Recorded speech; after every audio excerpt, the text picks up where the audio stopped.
Karimov, Bayezbek, Muhammad, Emirov, Agil.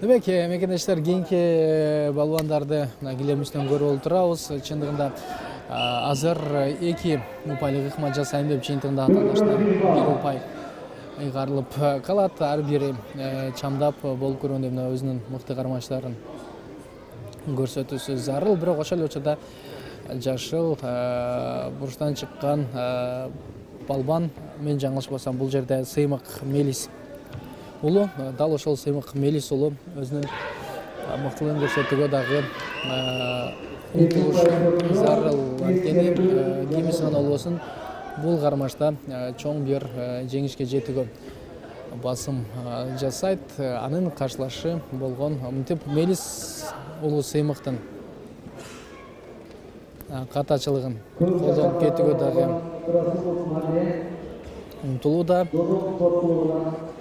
Ал эми мына көк кийимчен балбан 18 гана жашта экенин эсиңиздерге салып өтөмүн. Андыктан атаандашына упайларды алдырып коюусу ыктымал. 1-1 эсеп ошол жерде Сыймык Мелис улу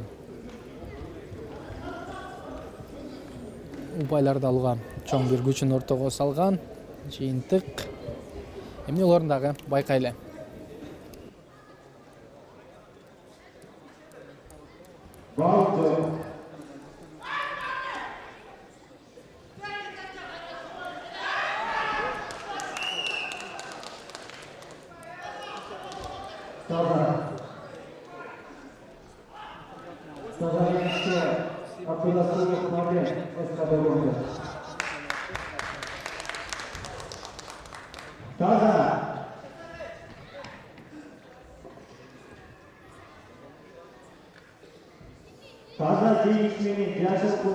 Демек, Сыймык Мелис улунун таза жеңишке жетиши менен куттуктайбыз. Дагы ал кийинки баскычка чыгат.